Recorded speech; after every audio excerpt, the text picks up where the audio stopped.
মাথা ব্যথার কারণ সম্পর্কে জানতে চাওয়া হয়েছে।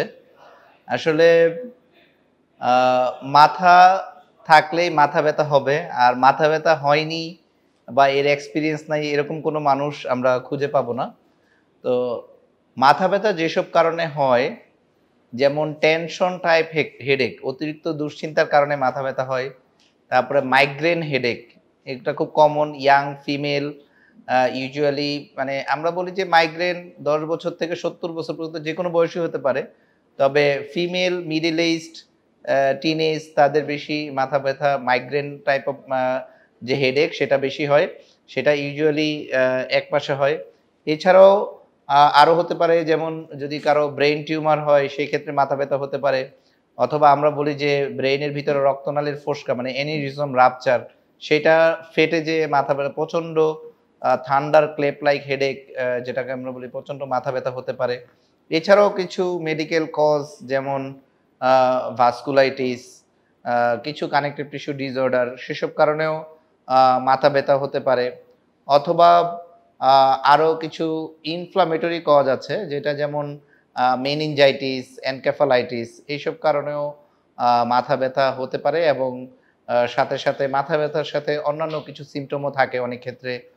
মাথা ব্যথার সাথে খিঁচুনি থাকে, অজ্ঞান হয়ে যাওয়া, এলোমেলো কথাবার্তা বলা বা মাথা ব্যথার সাথে যেকোনো একদিকে দুর্বল হয়ে যাওয়া, সেগুলো কিন্তু হতে পারে। সো কমনলি আমি বলি কি হতে পারে, যেমন tension type headache, migraine headache, brain টিউমারের কারণে মাথা ব্যথা এবং আ রক্তনালীর সমস্যার কারণে মাথা ব্যথা।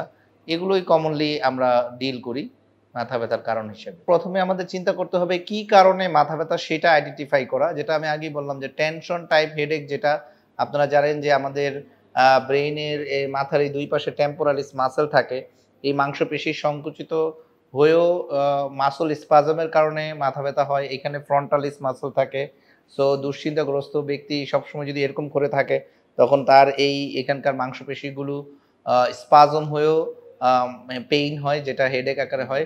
এছাড়াও আরেক ধরনের মাথা ব্যথা আমরা জানি, যেটা হচ্ছে সাইনোসাইটিস। সাইনোসাইটিসের কারণেও প্রচুর পেশেন্ট আমাদের কাছে আসেন মাথা ব্যথার কমপ্লেইন নিয়ে। এখানে যেমন ফ্রন্টাল এয়ার সাইনাস আছে, ইথময়েডাল এয়ার সাইনাস, এদিকে হচ্ছে মেক্সিলারি এয়ার সাইনাস। হ্যাঁ? সো এইসব সাইনাসের প্রদাহের কারণেও মাথা ব্যথার পেশেন্ট প্রচুর আমাদের কাছে আসে। তো টেনশন টাইপ হেডেকের চিকিৎসা হচ্ছে টেনশন ফ্রি থাকা। আর এছাড়াও আমরা কিছু মাথা ব্যথা নাশক ওষুধ আমরা দিয়ে থাকি। টেনশন যাতে না হয় এনক্সিওলাইটিক আমরা দিয়ে থাকি। আর এছাড়া সাইনোসাইটিস যাদের হয়, তাদের অ্যালার্জির কারণে সাইনোসাইটিস হয় মেক্সিমাম। তখন এই অ্যালার্জি, অ্যান্টি অ্যালার্জিক কিছু ওষুধ আমরা দেই। আর ব্যথানাশক ওষুধও দেওয়াই হয়। এবং সেই সাথে লাইফস্টাইল মডিফিকেশন খুব ইম্পোর্টেন্ট। আ সেটার আমরা অ্যাডভাইস দিয়ে থাকি। আর মাইগ্রেন হেডেক যেটা আমি বললাম যে সেটা ব্রেইনের একপাশে হয়। সেটার জন্য নির্ধারিত কিছু ওষুধ আছে, সেগুলো বিশেষজ্ঞ চিকিৎসকের পরামর্শ নিয়ে সেই ওষুধগুলো সেবন করা উচিত। আ সেই ক্ষেত্রে মাইগ্রেন হেডেক কিন্তু এটা সহজে নিরাময় হয় না। ওষুধ খেয়ে এটাকে দমিয়ে রাখা যেতে পারে। আ এবং কিছু ট্রিগারিং ফ্যাক্টর আছে। যেমন কেউ চুইং গাম খেলে, কফি খেলে বা অতিরিক্ত পরিশ্রম বা সাউন্ড এর কাছে বা অতিরিক্ত আলোর কাছে গেলে তার এই মাইগ্রেন হেডেকটার উদ্রেক হয়। সেই ক্ষেত্রে যেটা ট্রিগারিং ফ্যাক্টর সেখান থেকে বিরত থাকলে মাইগ্রেন ব্যথা থেকে নিরাময় পাওয়া সম্ভব।